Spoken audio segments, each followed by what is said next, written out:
for the sake of the love of Egypt and cars. يا سلام يا سلام بجد.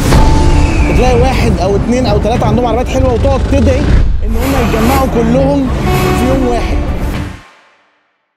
الموضوع بيبقى سيف جدا، حتى في ناس بتبقى معانا ماشيين اولادهم وهكذا، بيبقى في فاميلي تريبس بتبقى طالعه معانا يعني، مش انديفيدوالز بس.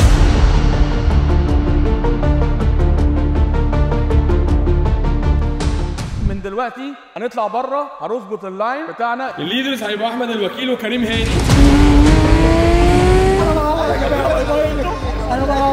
تعدي ما بين العربيتين يعدي.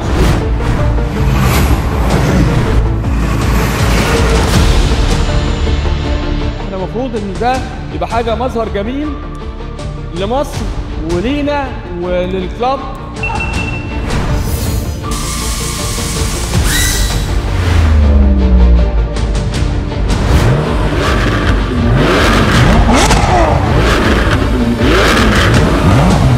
احنا النهارده عاوزين نتبسط. تمام؟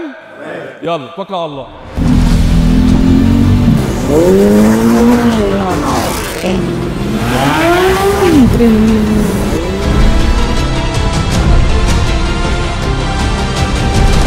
فكره رودز اند رايدز فكره من زمان قوي، من ايام ما كنت بنزل اقف في المرغني بالليل واشوف مثلا ايام زمان بقى ما كانش فيه عربيات كتيره زي دلوقتي، تلاقي واحد او اتنين او تلاته عندهم عربيات حلوه وتقعد تدعي ان هم يتجمعوا كلهم في يوم واحد.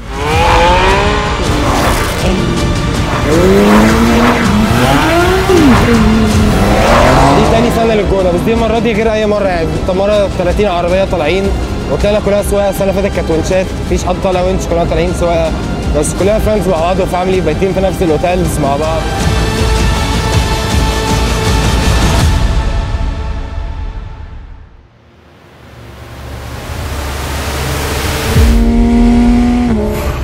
يوجوالي الناس كلها اللي عندها العربيات دي محدش بيبقى عايز يركب عربياته واخره بينزل بيها مشوار صغير وهكذا، لا احنا بننزل وبنعمل ميجا رايدز وهكذا. ويوم ما كان بيبقى 3 4 عربيات كل واحد بيبقى مبسوط، يحس ان هو حدث.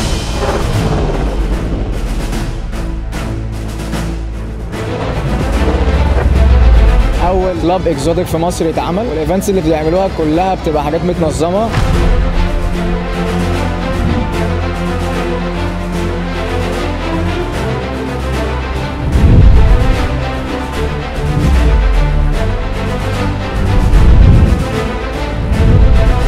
الاحساس بتاعي او الفرحه بتاعتي مش فرحه ليا شخصيه، هي فرحه لبلدي.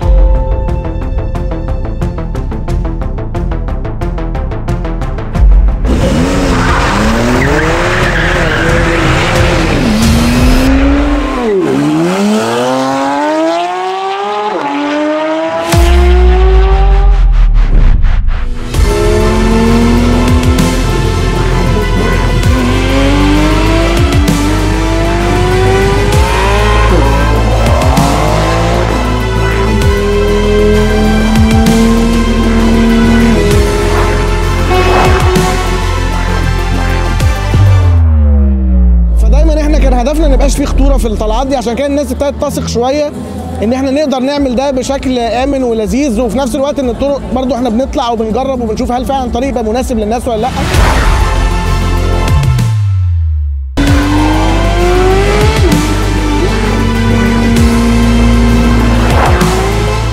الناس وثقت لان احنا في السنتين اللي فاتوا عملنا ايفنتات كتيره جدا، وكان دايما الهدف الاساسي ان احنا ننبسط من غير ما يبقى فيه خطوره.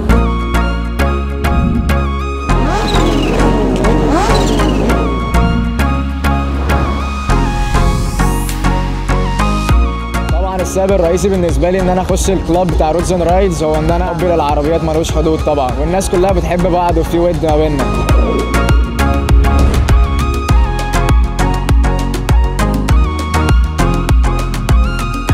كل ما هو قائم على هذا الحدث، اذا كان مصورين، اذا كان منظمين، اذا كان سبونسرز او كده، كلهم كل ناس بجد شابوه ليهم كلهم.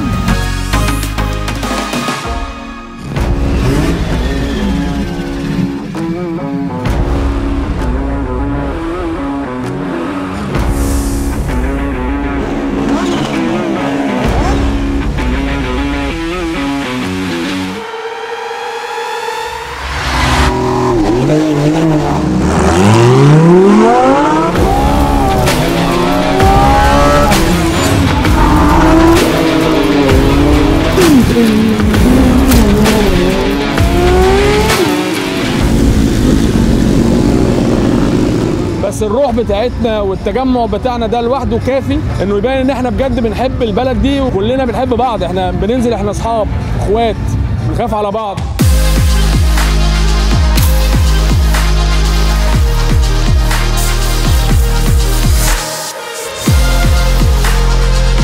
شكر كبير للممبرز نفسهم ان هم برضه وثقوا ان في ناس كتير بتخاف على عربياتها بالزياده، ففكره ان هم عايزين يطلعوا يستمتعوا بيها، وهي دي فكره رودز اند رايدز اصلا. لازم الناس تبدا تتعود على ده، لان هدفه الطلعات والسواقه الكتير. انت لن تستخدم العربيه وتطلع تسوقها في طرق عمرك ما سوقتها فيها قبل كده.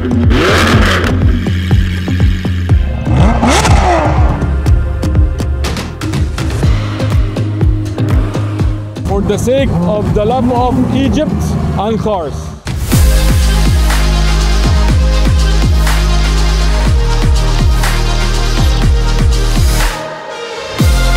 الفضل كله يرجع للشباب بتوع الميديا كلكم، وبتكلم على كل الناس اللي هي بتبقى مسؤوله ان هي تغطي الحدث ده. انا بيجي لي فيدباك من اصدقائنا في الامارات وفي السعوديه وفي كل البلاد دي، مش مصدقين قد ايه الليفل عندنا بقى شكله مشرف وجميل كده. فدي احلى حاجه الصراحه، وعمر ما كانت السرعه تطلع كده غير عن طريق شباب الميديا كلهم.